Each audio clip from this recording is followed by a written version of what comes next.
So we got the two bars bent up anyway from the rears that we used. We just tweaked degrees on some of the bends. We flipped the intercooler now to put the pipe a bit lower. So we're going to do a captive bolt through here and here, and that's where the bumper bar is going to bolt to. And it's going to come out the middle and do its thing. Zoe was doing a little bit of a design for the plates. I'm just about to drill the caps off, which will then weld one of these nuts on the back of it, weld it to the car, and you just literally wang it in with a gun and the front end's on. So we're going to do that now.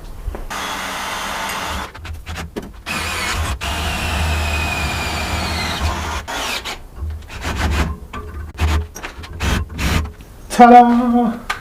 Now just trim out these circles, then I'll weld them on. Well, I'll weld the nut on the back first, then I'll weld them on, and then drill the bottom of the bar out and do the same thing, weld a nut on it, and then we'll measure out to the plates, make sure it's all line up, being a piece of piss.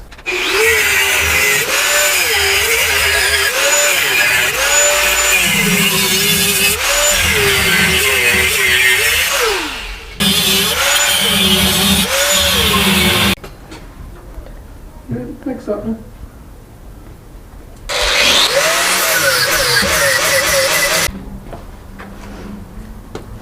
Doesn't look too bad actually. See, I would have used a hole saw, but I wanted to show people how you can do it without a hole saw. Oh yeah, okay. I'll let you off then. So once I've welded the nut on the back of there, I'll weld that on there, and what that means is that I can just put a bolt straight through it and it will just be able to nip up. And then need to weld another one of these here to match the distances, and then put the bolt again behind the back, wang straight through.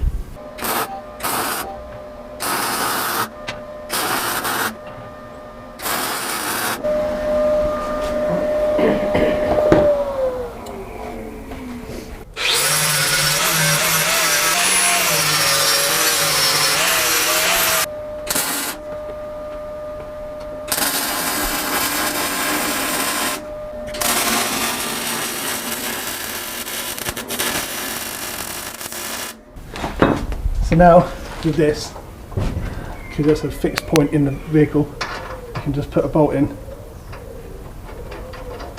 and bolt it up to whatever you want. So now what I'm going to do is just take the sander, just give it a flat, this is, you know, a bit of over, and then build another one that's the same distance away from the bar. So then when we bolt a flat plate on it, it's actually got a flat mount point to it.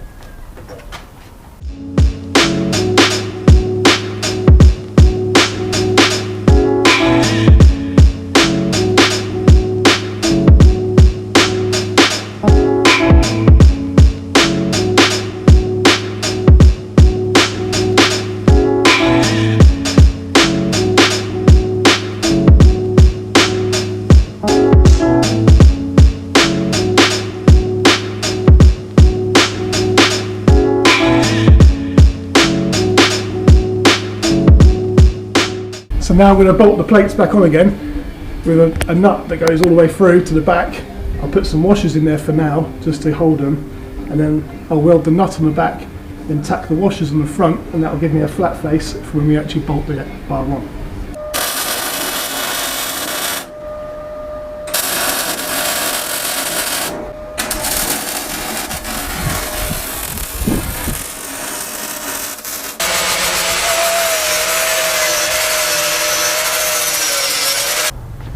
So now the plates are simply just wang the bolts in and they're on. So now we're going to cut some tube. We've got our measurements up here we took the other day. They're going to be on there, obviously flat and straight. Then get fully welded on. Then the bumper bar will sit on this, go round the side, and that will not only support the bumper but protect the front end. And the whole point of it being bolt on, bolt off is if there's ever a little crash, this will hopefully give first. It's going to be made out of slightly thinner material, give you a bit of a crumple zone, and then you can just unbolt it, build another one, and then your car should be okay.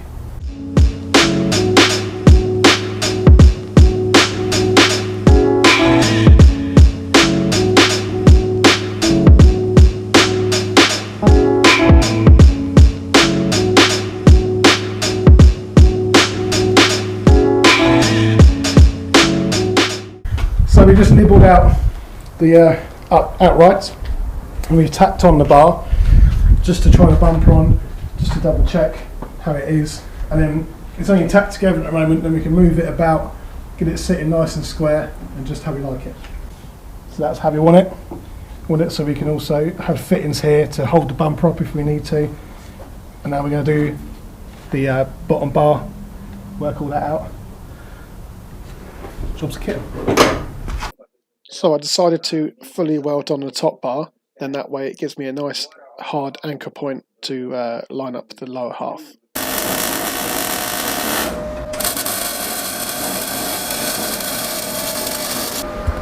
So this top bar is now fully welded on, and we started to build these little down stanchions, which will go here roughly. You see we made a mark. We already measured it out the bumper where we would like them to be. So we've done that both sides.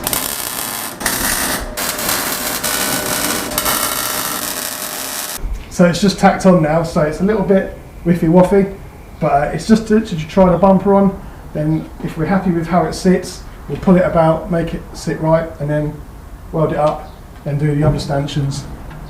Dum, dum, dum. The stanchions are too long. So Phil's levelling out the car so he can make it easier for himself, but he doesn't seem to be using a jacking bar what he makes for himself. He produces these at fpmgarage.co.uk, but he decides not to use it. I haven't fitted it. Why are you taking that back off? Because it's only said 210 mil, and in reality it's probably about 180. So I guess I'm going to remake these. Take two? They're still too long. Who measured them this time? Maybe. So, you know, lovely fitment, first try. We've now tacked on the double stanchions that we got right, the measurements just bang on, bosh, no messing about. Now I'll take it off, fully slug it up, then we might do like a brace from the top bar to the bottom bar.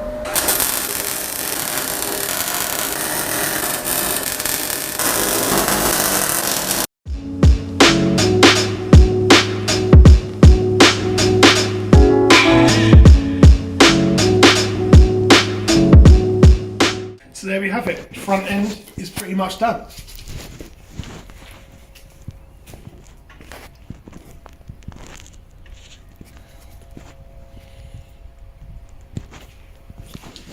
One of the things we still have to work out is some sort of towing eye for the front, whether it might be even off the turret like some cars have, or a tab at the front. We'll work that out eventually. Zoe actually has repainted the badge black and the top of that black just so it's a bit tidier. So tomorrow is the weekend, and we've actually got some crash bars to make for orders. This is the sort of thing we make. This is a double back for Mark II. There'll be a link in the description to our website, which you can go and buy these if you want one for your car. The jobs that this still needs is obviously turbo manifold, all the intercooler piping. There is some rust on the back of the arch. Get the diff out, reinforced plates, the diff up. Design and build my own wishbones, top and bottom. Same for the back. That's why they've all been left just crusty, because they're going to come off along with the subframe. Clean it all up, refresh it up, just so it's tidy. Not, you know, it's not a show car. If I'm going to take it off to make it better, you just might as well clean it and paint it. It takes 10 minutes. So, yeah, till the next episode.